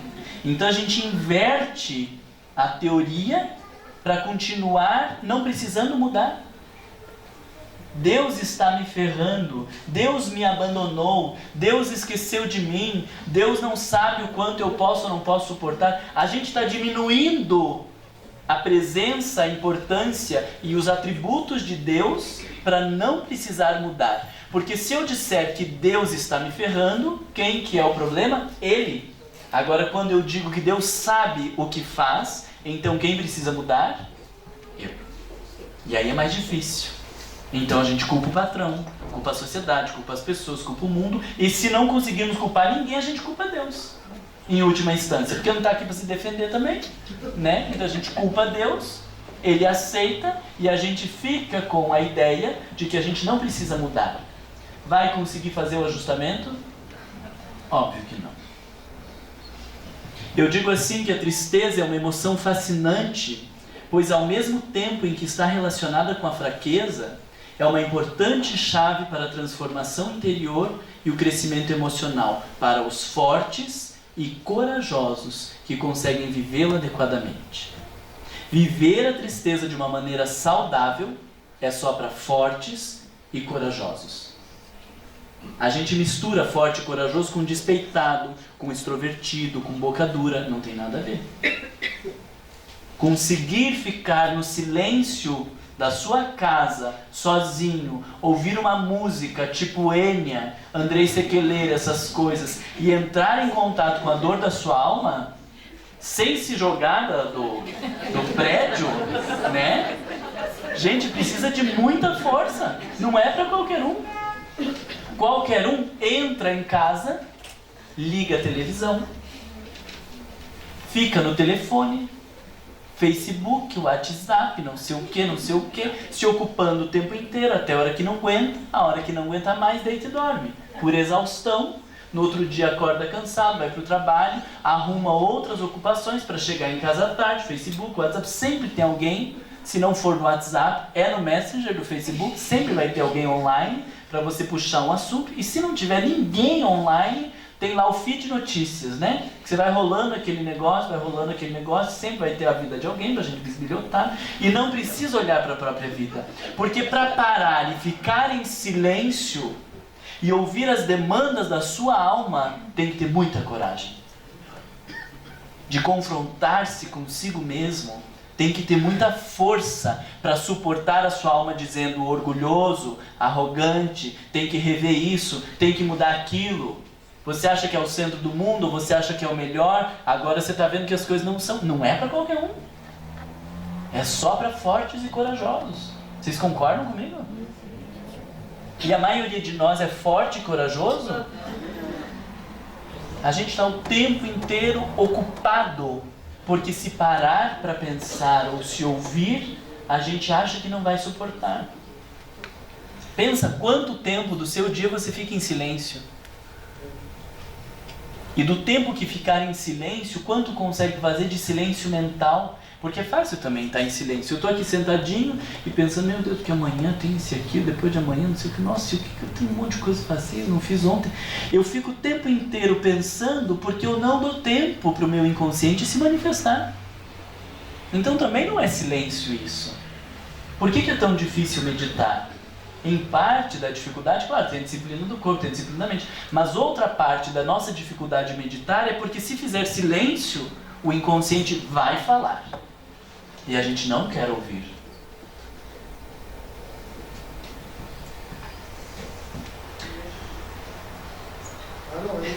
Ó, vocês viram? Eu fiz silêncio, falou. Antes eu tivesse aqui, ó, ocupado que não falava. Esse é que a psicologia chama, define como ócio produtivo? Ou não, não tem nada a ver? Domênico De Masi chama de ócio criativo. Não sei se é disso que você está falando. Mas não é isso. Não é. É o movimento de introspecção. É parar e entrar dentro de si. E que precisa planejar enquanto um tempo, né? A gente precisa ter este hábito de introspectar, não precisa esperar ter problemas. A gente deveria fazer isso como um hábito. Durante o dia, de manhã ou à noite, Joana de Anjos nos recomenda fazer 2 vezes ao dia. De manhã e de noite. Mas se a gente não consegue fazer 2, que seja uma vez ao dia. Se não conseguir fazer todos os dias, que faça 3 vezes na semana. Se vira, dá um jeito. Eu tenho certeza que não é uma questão de tempo, porque se fosse uma questão de tempo, quando a gente tira férias, a gente meditava 8 horas por dia, que era o tempo do trabalho. Mas passa as férias inteiras e a gente não conseguiu parar para meditar, o que não é uma questão de tempo, é uma questão de organização e de prioridade. E se você não tiver o hábito da introspecção como um cotidiano, no momento em que a vida te convidar para olhar para dentro, vai ser doloroso. Eu faço uma analogia como se fosse assim, a vida está lhe chamando para olhar para dentro. E você vai lá e olha. É de um jeito. Agora ela chama, você não olha. Ela chama, você não olha. Ela pega pelo teu cabelo e te faz você olhar. E uma hora você vai olhar. Podia ter sido de maneira doce, podia ter sido de maneira leve, ela nos convidando a olhar para dentro, rever posturas. Na hora que surgem os desencantos, as desilusões e as dores, é muito mais fácil de administrar. Na hora que eu entendo que o meu marido, meu filho, a minha esposa, o meu pai e a minha mãe não são meus, mas que Deus me concedeu como oportunidade para o meu processo evolutivo, quando eles se vão, é muito mais fácil. Se eu não quiser enxergar isso, a vida vai me obrigar a enxergar. E aí vai ser muito mais doloroso, porque não é um convite gentil de Deus para refletir sobre o desapego. É a imposição de Deus dizendo desapega. Vocês conseguem entender isso? Na hora que eu repenso a minha relação com o dinheiro e não me torno escravo do dinheiro quando eu precisar me aposentar, diminuir os meus rendimentos ou quando eu perder aquele emprego, vai ser muito mais fácil porque eu não atribuo a ele a fonte da minha felicidade. Mas se eu não fizer isso de maneira gentil e consciente, a vida vai me impor eu refletir que o dinheiro não pode ser a minha fonte de felicidade, mas daí vai ser de uma maneira mais vigorosa, e vai doer mais. E se eu resistir, vai doer mais ainda. Então, se nós tivermos o hábito da reflexão, da interiorização, repensando as nossas posturas, a nossa relação com a vida, de maneira gentil nós nos transformamos. E aí, os buracos não são tão fundos. E nós já temos um monte de terra. Antes de surgir o buraco, a gente já tem um monte de terra, já tem estoque ali disponível, de tantos insights e reflexões que nós temos a respeito da vida. Mas se a gente não fizer por conta própria, a convite de Deus, então nós vamos fazer a imposição de Deus. Agora já é 9 horas de verdade? Eu não cheguei nem na metade dos slides. Mas a culpa é de vocês que ficam fazendo pergunta aqui. Não deixa eu desenvolver aqui, tudo que eu trouxe, e eu pensei, esses eu vou levar menos slides hoje, porque eu sei que eu tenho bastante coisa para falar. Então vamos pular a estação do ano, já falei para vocês do frio, do úmido, da coisa difícil. No cultivo das emoções, simbolizamos a tristeza através da orquídea, uma flor. Esta espécie tem variadas cores, tamanhos e formas, exigindo cuidados específicos conforme suas características. Vocês já viram uma orquídea? E já pensaram na multiplicidade de orquídeas que nós temos, né? Tem algumas que a gente nem reconhece como orquídea. Alguém fala, é uma orquídea, nossa, é uma orquídea. Porque existe um girassol, a gente não confunde, porque o girassol é tudo igual, tem um pouquinho maior, um pouquinho menor e não confunde. Mas tem espécies de orquídeas que a gente nem reconhece que são. Eu gostei de comparar com as orquídeas, porque as nossas tristezas, elas também são multifacetadas. A tristeza pela morte de um filho não tem nada que se comparar com a morte de um marido, nem que se comparar com a morte de um pai. Da perda de um emprego, quando é o primeiro emprego e quando é o último emprego, 10 meses, 1 ano antes de se aposentar.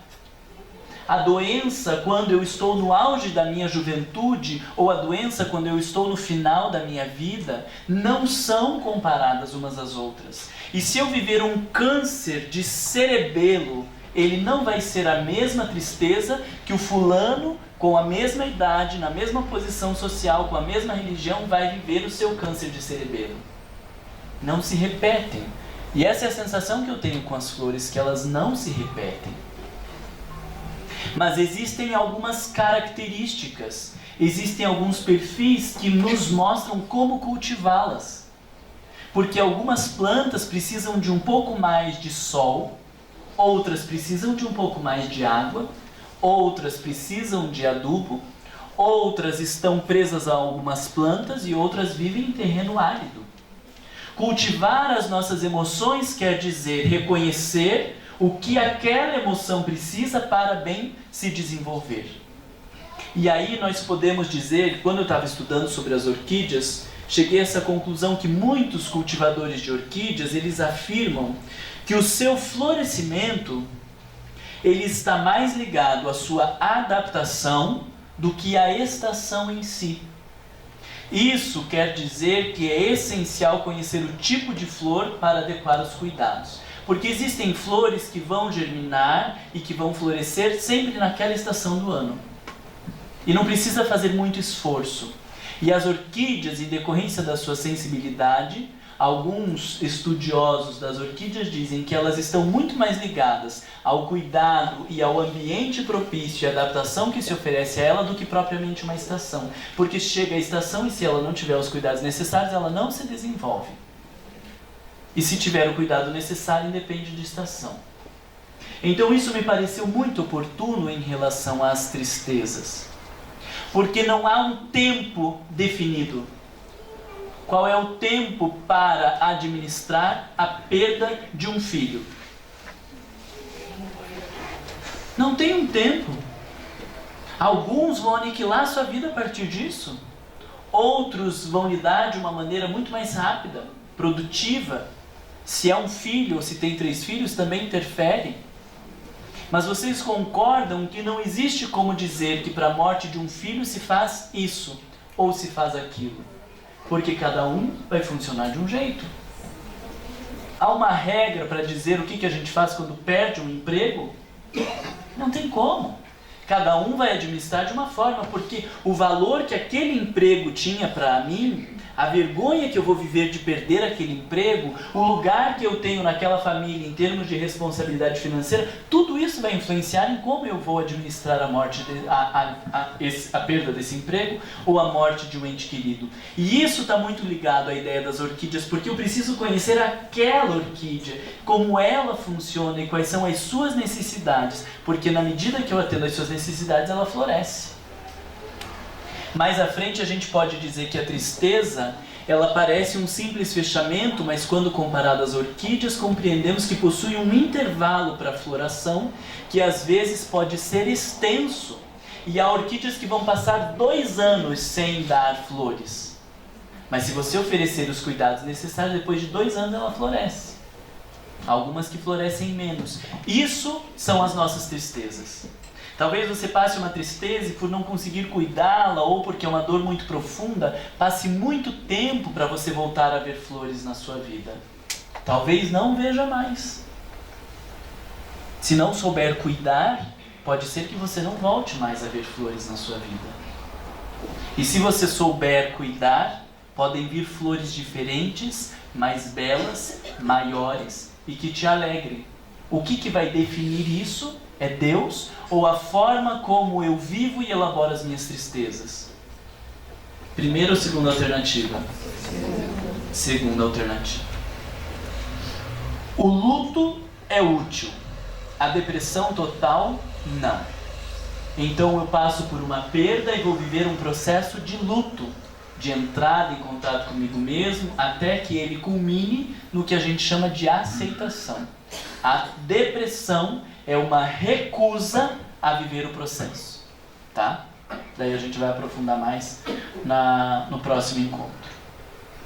E aí quero trazer então para vocês a noção do cultivo da tristeza, pensando em 2 ações principais. Em algumas vezes, e aí não dá pra gente comparar também tanto com as orquídeas, não dá para comparar numa parte isso. Quando a folha está podre, sim, dá para comparar. Às vezes a gente precisa fazer uma poda na planta. A poda da tristeza é de fácil compreensão, pois está diretamente ligada ao aspecto estragado de uma planta. Produzimos este estrago quando não olhamos com a atenção que ela merece e deixamos que o tóxico da vitimização a destrua. Vocês estão entendendo que se eu não der a atenção necessária e o cuidado, algumas partes ou algumas manifestações psíquicas elas apodrecem. Assim como aquela planta que se a gente não cuidar, a sua folha começa a apodrecer. E quando começa a apodrecer, o que a gente precisa fazer? Cortar fora. Eu trouxe uma frase de Joana Jones que ajuda a gente a pensar o podar. Olha aqui quando ela diz: a tristeza sem lamentação, sem queixa, sem ressentimento, é psicoterapêutica. Isso não é a poda? Na hora que eu quero me dar uma de coitadinho, eu digo: Marlon, fecha tua boca, né? Porque agora não é processo de elaboração. Agora é você querendo se fazer de vítima para as pessoas passarem a mão na sua cabeça. Também não, né? Vamos parar por aqui. Isso sou eu fazendo uma poda. Ou quando alguém me diz: tá, mas depois de tudo isso que você viveu, você consegue extrair algum aprendizado dessa vida? Aprendizado? Deus já me ferrou como ferrou, a vida me fez como fez, e você ainda acha que eu vou tirar um aprendizado? Não sou Jesus Cristo. Isso sou eu me ressentindo, me queixando, me lamentando. Esse tipo de tristeza vai ser benéfica ou prejudicial?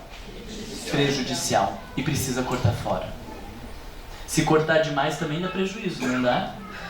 Isso é a arte de cultivar.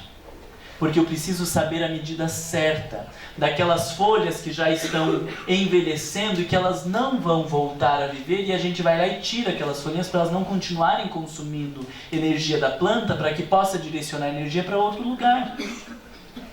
Isso é a arte de cultivar as nossas tristezas, no sentido de que em algum momento nós vamos adubar e vamos dar mais energia para que ela avolume-se dentro de nós e nos leve a um processo de introspecção, e de quando nós precisamos podar, dizendo, a partir de agora sou eu fazendo drama e esse drama não vai me levar para lugar nenhum. Vamos com a bola para frente porque a vida continua. Às vezes a gente precisa fazer isso. Não ache que você vai ser legalzão de falar isso pro seu coleguinha na primeira semana, tá? Porque o Marlon disse lá no curso, e aí você vai chegar na primeira semana dizendo, olha, agora já sofreu o que tinha que sofrer, bola pra frente. A gente faz a poda de quem? Me responda. Cada um faz a própria poda. Eu tenho que reconhecer o meu tempo e a partir disso fazer a minha poda. Você tem olho clínico para fazer a poda do outro?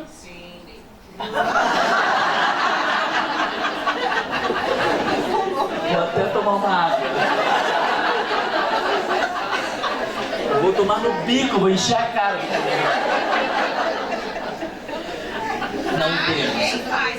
A gente acha que tem olho clínico, e depois que você leu lá na revista Criativa que depois de 8 semanas já é a patologia, você conta lá 8 semanas e já chega lá metendo o tesourão no seu amigo, dizendo, olha, já deu 8 semanas, é bola pra frente, agora tudo daqui pra frente vai ser lamentação, queixa, ressentimento.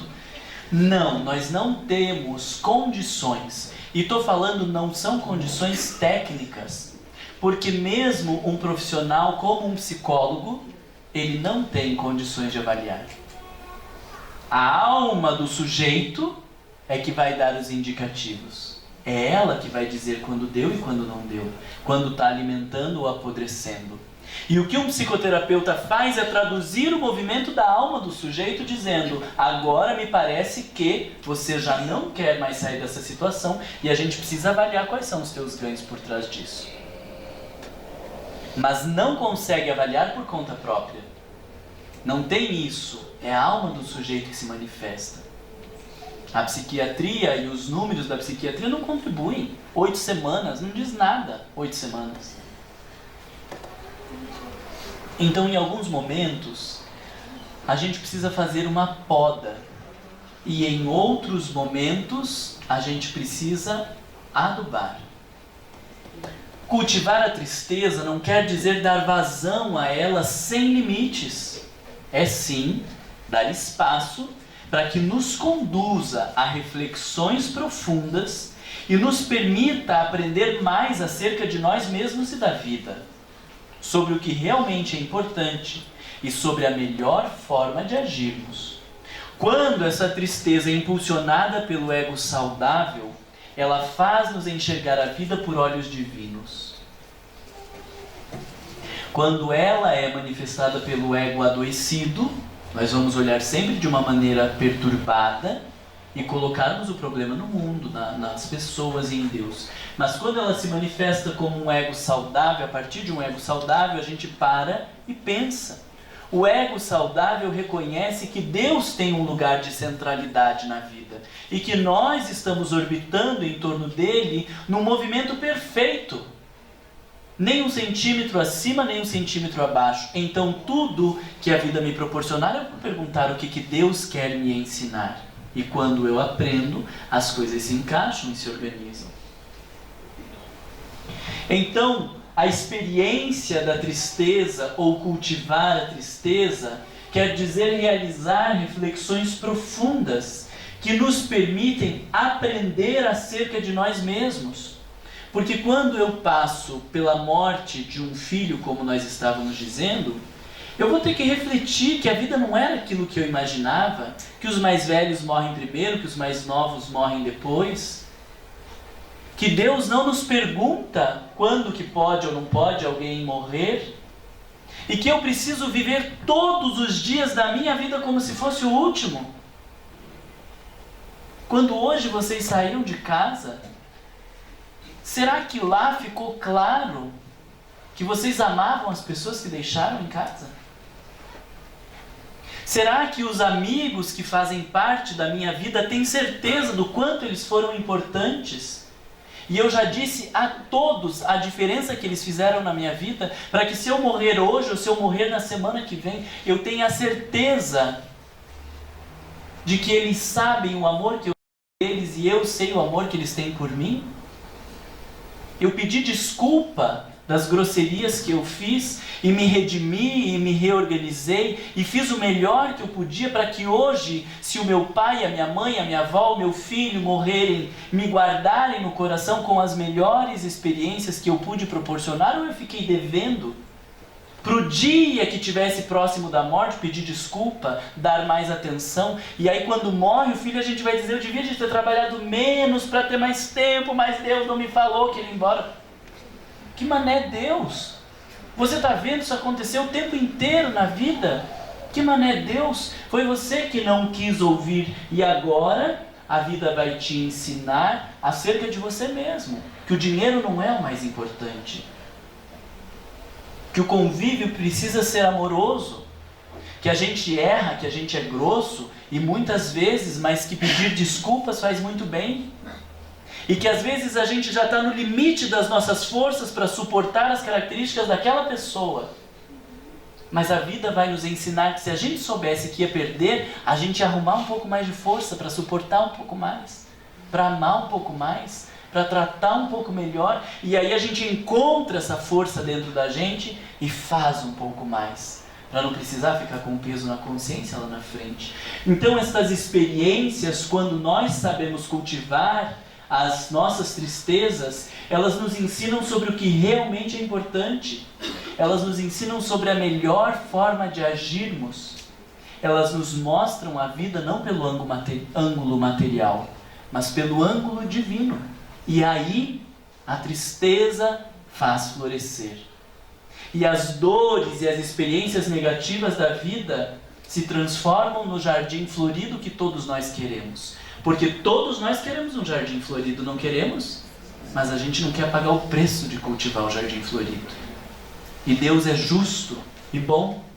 E só vai poder usufruir do jardim florido aquele que conseguir se ajoelhar no chão, se debruçar sobre a terra, sujar as próprias mãos e depois de fazer o melhor de si, ainda ter paciência para esperar o tempo da vida e do germinar, porque não vai germinar quando eu quero. Isso é cultivar as nossas tristezas. Depois de fazermos o melhor em termos de todas as habilidades de cultivo, ainda é preciso ter paciência, porque as coisas só vão florescer no seu próprio tempo. Então nós dizemos que adubar é este movimento quando a tristeza deve ceder lugar à reflexão, ao despertamento e à valorização dos tesouros morais, culturais e espirituais. Depois de cada tristeza, se eu souber bem cultivá-la, eu não sou mais o mesmo. Eu já desenvolvi novos valores, eu já desenvolvi novas posturas, eu já refleti sobre os meus comportamentos e eu não sou mais a mesma pessoa que era antes de viver essa dor. E aí a dor se transforma em fonte de alegria, porque me fez ser uma pessoa diferente. E por maior que seja a frustração do casamento, no próximo casamento eu não serei mais o mesmo. E por maior que seja a dor da perda de um filho, com os outros filhos eu já não serei mais o mesmo, e nas próximas encarnações eu já não serei o mesmo, e nas todas as outras relações que surgirem, eu não serei mais o mesmo. É a nossa vida florescendo. E aí eu quero trazer para vocês duas frases que me tocam muito. Uma delas é de Paulo, que diz: o sofrimento produz resistência. A resistência produz caráter. E o caráter produz a fé. Eu, nestes dias atuais, terminaria daí pondo uma vírgula dizendo: depende só de você. Porque algumas pessoas vivem o sofrimento e se destroem. E aí a frase seria: o sofrimento produz destruição, pelas escolhas que você fez. Mas se você souber cultivar as suas tristezas e as suas dores, Todos os teus sofrimentos vão produzir resistência. Esta resistência vai produzir o caráter, e o caráter produzirá a fé. A fé inabalável. E que nada que a vida nos oferecer no mundo, como a exemplo de Jesus, vai destruí-lo. Ele passou pelas maiores tristezas, pelas maiores humilhações que qualquer ser humano poderia passar. Mas porque tinha esta fé inabalável e a relação plena e profunda com Deus, ele não foi destruído pelas experiências da vida. Também quero trazer essa frase para vocês. Só quem vive emoções profundas e passa pela dor e pelo sofrimento é capaz de realizar-se na plenitude. Só quem vive emoções profundas e passa pela dor e pelo sofrimento é capaz de realizar-se na plenitude. Então, quando a tristeza chegar à tua vida, tenha a coragem de perguntar o que Deus quer te ensinar. E tenha a audácia de, depois de aprender, agradecer a Ele. Porque se você não tivesse passado por esta experiência de dor, você não teria progredido como progrediu. E um dia, nós vamos conseguir olhar para trás e agradecer por todas as dores, frustrações, choques e desencantos que a vida nos oferecer. Porque a partir destas dores e destas frustrações, nós teremos nos tornado pessoas melhores. E se a vida tivesse amenizado para o nosso lado, a gente teria abusado e não teria crescido. Jesus entristeceu-se. Joana de Ângeles disse que a tristeza era-lhe familiar, embora ele houvesse trazido as boas novas de alegria para a humanidade. Ele, que era puro, como Joana de Ângeles diz, viveu as maiores dores. Então eu fico me perguntando, quando chega aquela dor que parece que vai dilacerar o nosso coração, o que dá para exigir? Se ele, que era puro, suportou as maiores dores, o que nós temos direito de exigir? Nada. E aí, como ele, nós tomamos por agir.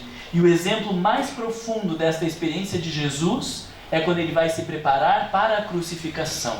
E Mateus diz, tendo levado consigo Pedro e os 2 filhos de Zebedeu, começou a entristecer-se e angustiar-se. Então lhes disse, minha alma está cercada pela tristeza até a morte. E o que Jesus fez neste momento onde sua alma estava cercada pela tristeza até a morte? Se entregou a Deus.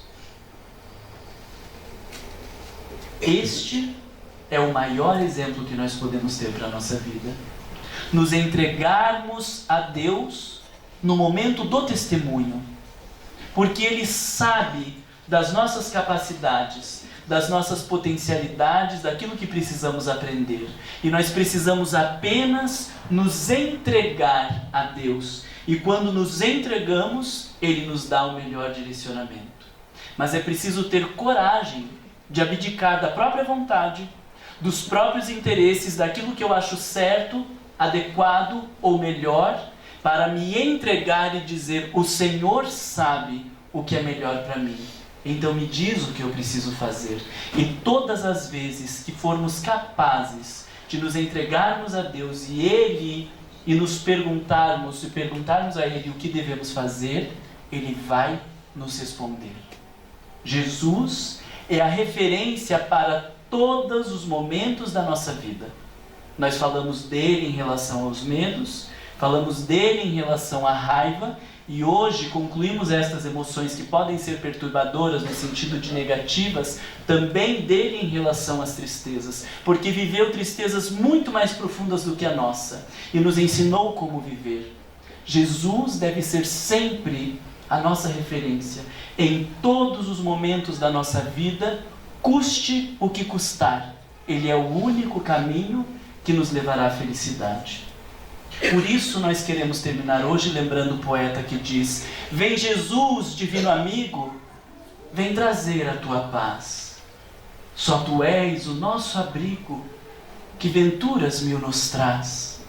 Vem, ó meigo Nazareno, este mundo consolar. Vem com teu olhar sereno toda a terra iluminar.